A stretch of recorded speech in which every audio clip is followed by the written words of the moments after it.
Welcome to another edition of the Noles Podcast. I'm your host, Gregory McCoy. This podcast is by a fan for fans.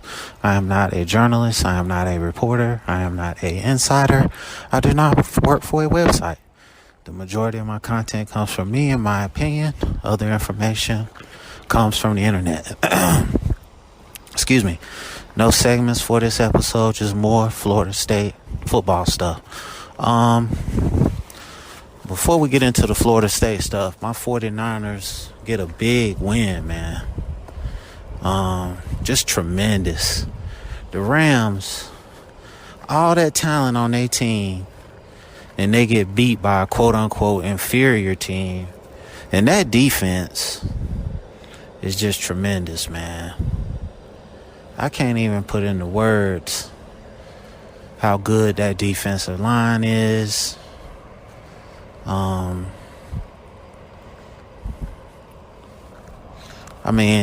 Jimmy Garoppolo played pretty well, in my opinion. And Deebo Samuel, man.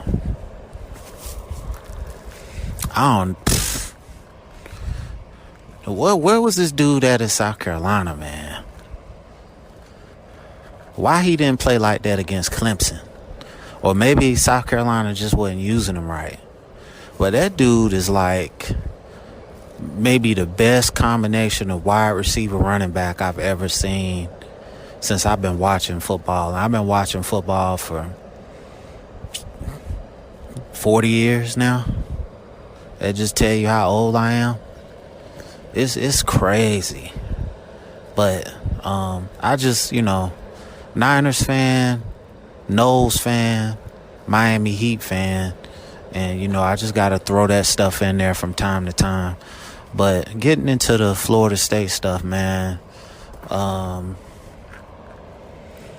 Tremendous haul. We got the wide receiver from West Virginia. We got the defensive end from Albany. I know I've been saying Albany State. So that just lets you know I don't know a lot about Colonial Athletics Association football, CAA football.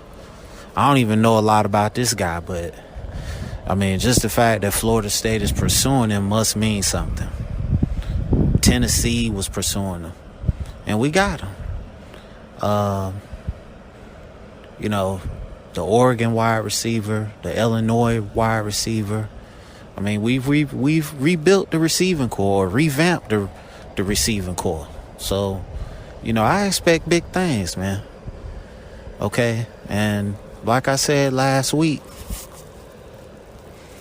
the critical move to me is moving Darius Washington to the inside. And out of those other 15 linemen, you got to find 2 tackles that can play. One of which, to me, has to be Lloyd Willis. This will be his 4th year on campus. It's time for this dude to play, man. He taking up a scholarship. He got to play. It's really that simple. I want to see what Rod Orr can do. I want to see, can Robert Scott improve at all?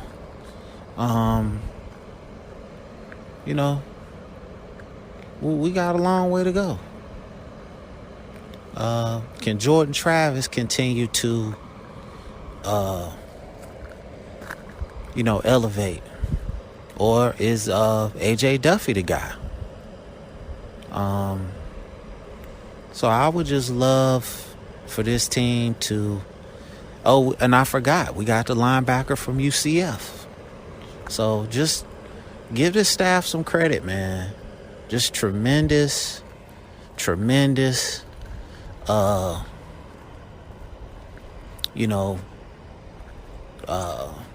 tenacity in the transfer portal. I just think long term the transfer portal is not sustainable because you can't really bank on the guys that you need being in that portal every year. So I don't think building your team that way is sustainable. It can be a great stopgap, but ultimately, Florida State lost on a lot of these recruiting battles. And, they have to improve in that area. I don't know if we were even close to getting Kevin Coleman, the wide receiver that signed with Jackson State. Hey, Deion doing something right, man. You don't sign 2 5-star recruits if you ain't doing something right. So if it's NIL, okay. If the organization that's backing Deion is signing these kids like that, you got to give them credit. Like I said, these kids getting paid, I don't look at it as a bad thing. I look at it as a great thing. Getting paid for your services is the American way.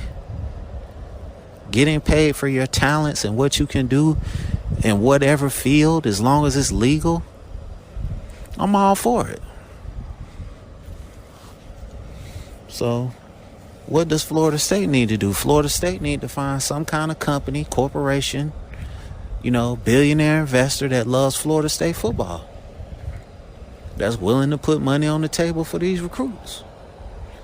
It's really that simple. I look at the transfer portal and NIL as great things for college football.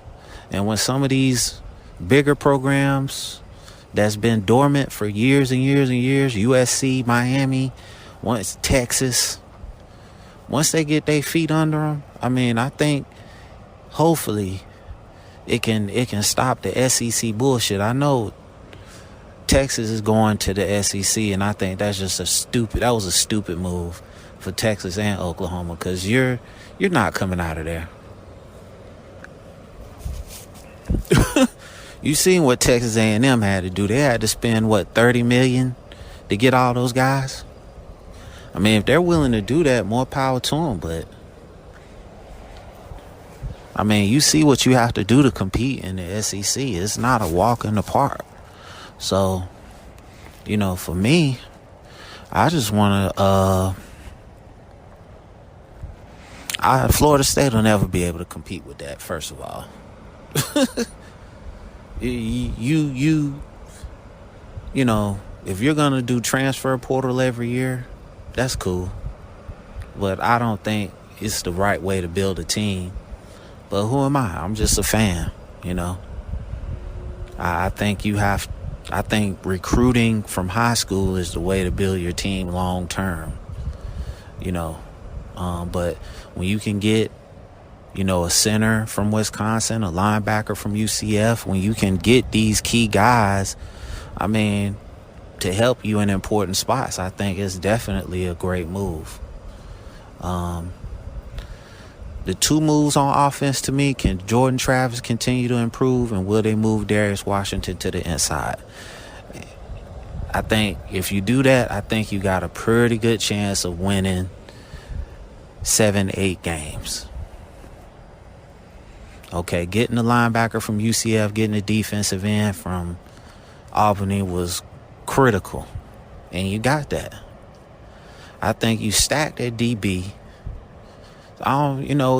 Even without Travis Hunter, I think you stacked that DB.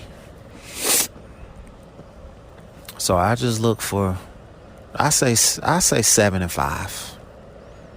7-5. I would like to see them go get a running back.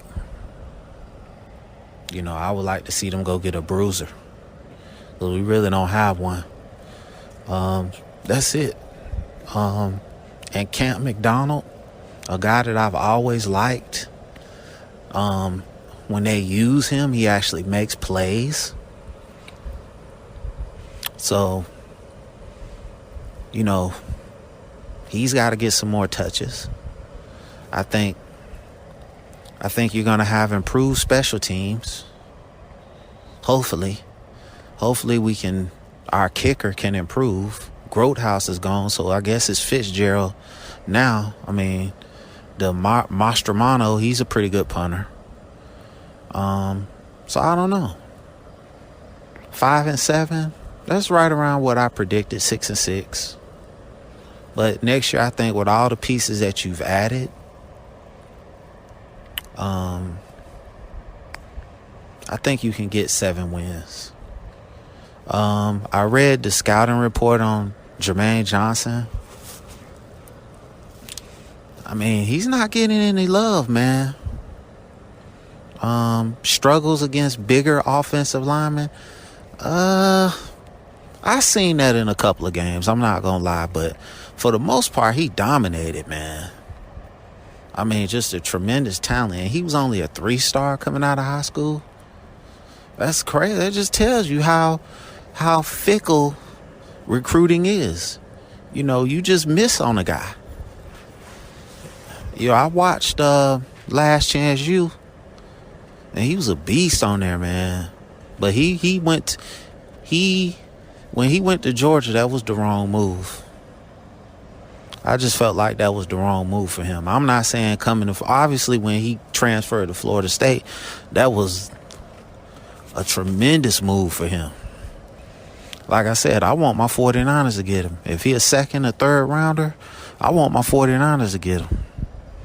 Even though our defensive line is stacked. I mean, I don't know if I'm too optimistic about this playoff game against the Cowboys, though. But, I know I keep switching topics back and forth, but, I mean, that was just a tremendous win against the Rams last weekend. It was a tremendous win, man. I was just so ecstatic.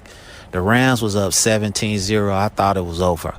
I didn't turn the game off, but I was playing the college football video game and not really paying attention. And then, Jimmy Garoppolo takes him down for that 3 points. I thought that was big. That was a momentum swing right there. Then second half, we come out. We pretty much dominate. 27-7. The rest of the game. So, but getting back on topic, man. Florida State. We need a bruising running back. We need somebody that can run between the tackles. On defense, I don't know who's going to play opposite Curse. Is it Fuller or McClendon? Or do you rotate those guys? How you going to rotate guys? Who are your starting linebackers? Obviously, Deloach is going to have one spot. The kid from UCF is going to have another spot. So where does that leave Gaynor, Lundy? I mean, all those guys are going to play, but who's going to be the starters? I think if you're playing a 4-2-5, Deloach and the kid from UCF are going to be the starters. So, secondary, I don't know. Your boy number 3, I forget his name. He didn't do anything to overly impress me. He played good in certain areas. Jarvis Brownlee. I like the 2 freshmen. Where do you put Azare Thomas and Sam McCall? Right? Akeem Dent, Jamie Robinson. You stacked at DB. So we'll see what happens. The coaching staff has done an amazing job in the portal. I mean, I've seen some stuff where they're saying Florida State has the number 1 recruiting class in the portal. I don't really think that's anything to brag about. So we just got to put it all together, man. Congrats to Georgia for winning the national championship. I just hate that 2 teams from the same conference. You'll never see 2 ACC teams playing for the national championship. You'll never see 2 Pac-12 teams playing for the national championship. Okay? I don't care how good they are. You'll never see Ohio State and Michigan playing for the national championship. It'll never happen. So it just lets you know that there is a SEC bias. Okay?